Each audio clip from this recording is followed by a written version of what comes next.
Now in its 22nd year, T3 continues to be the heartbeat of wealth tech in the wealth management space. And I'm joined by a man who needs little introduction, Joel Bruckenstein. Joel, thank you so much for joining me. Always a pleasure. Absolutely. So I look forward to these interviews every year with you because we obviously break down what's happening here at T3. So like I said, 22 years this conference has endured, and there's clearly a reason for it. You've created such a strong community when it comes to the wealth tech space. It's incredible that people show up, show out to just have the headspace and time to think about the changes that are happening in our industry. So what's standing out to you this year? Obviously, we're in this era of all things AI. Right. But what kind of shifts, what trends are you following? What are you seeing right now? Well, I think the biggest one is last year, and at every conference I've been to this year, people are talking about AI, but not in a way that's really actionable for advisors. And so we really dedicated this year to making everything we did about AI actionable. We want people to come here, learn, touch it, feel it, understand how it can impact their business, and we want to give them things that they can take home and put into action right away. Well, one of my favorite parts this year was the brand new AI University that I actually had the pleasure of emceeing one of the tracks, and I loved actually seeing, like you said, these solutions in action. So there was audience engagement, folks up on stage, like you said, getting to touch it, see it, feel it, and be immersed in it, not just be talked at about the technology. So tell me a little bit about why it made sense to create AI University now. Well, again, I think, we needed longer sessions. So we needed at least an hour to do anything meaningful in a session, number one. Number two, we know who the leaders in the industry are. So the professors at AI University were some of the best in the business that are doing really advanced things.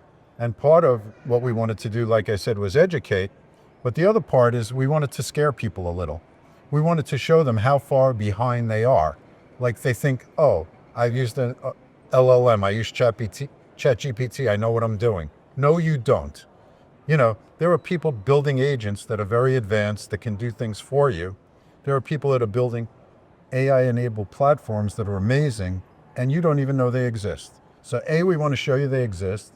We want to show you it's not, something that's coming in the future, it's here today. And hopefully it's a wake-up call for the industry to get with the program. Well, you think this AI thing's going to catch on? Oh yeah, I think so. Well, one of my favorite aspects of T3 is obviously seeing some of the emerging solutions that are coming out. You actually had a couple of companies launch here at T3 this year. Yep. So talk to me, give us the picture, what's happening in the exhibit hall. What has you excited right now? Yeah, look, I think there's a couple of new or newer platforms that are trying to be a total solution for advisors, either a layer that sits over what they already have or actually something that's going to replace it.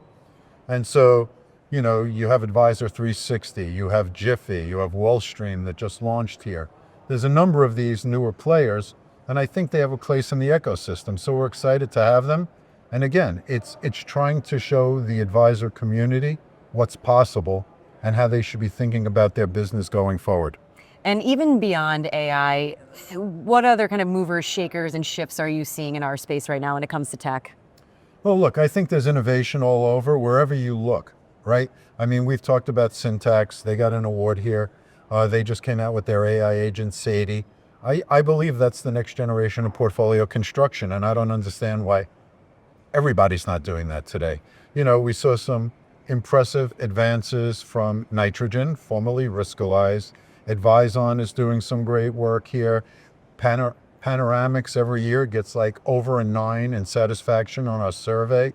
I mean, there's so much going on. It's not just about AI, but so much of this is our existing providers bringing AI to the advisors to make the experience better. And speaking of experience, I know the T3 study, Insider Information Study is always a huge hit every year, and that session is always packed out because folks want to hear about, obviously, the solutions that advisors enjoy using the most. But is there anything from the study this year that jumped out to you? Any sort of changes or shifts that people should have top of mind? Yeah, I mean, I think the number one thing that caught my eye is actually usage and satisfaction of cyber software actually went down a little bit. And to me, that's really scary. And, some of the demographics in particular, the usage was terrible. It's the biggest threat to your business. And if you're not doing enough on cyber, or if you're relying on your custodian or your broker dealer to be a total solution, I think that's a terrible mistake. On a more positive note, we just see satisfaction across the board overall going up in the software industry. And so to me, that means that all of our vendors are listening to their clients, the advisors, and really trying to build the products and the services that advisors are demanding.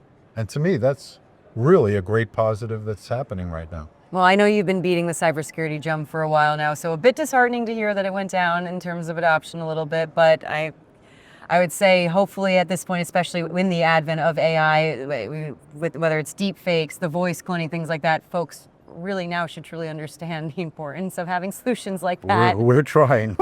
You're certainly trying. But I do need to call out one thing. So we obviously have some very fancy beads on us, which you don't always get to see at conferences. And you've actually already announced the dates for T3 next year, which is very exciting. So I want you to call that out. But talk to me a little bit about why New Orleans was the right fit for this year. Well, as I said on day one, we want this to be educational. We have very long days here. There's a ton of content, but we also want people to have fun. And New Orleans is one of those towns where you can have some fun. So one of the great food towns, one of the great party towns. They're known to make a pretty good cocktail.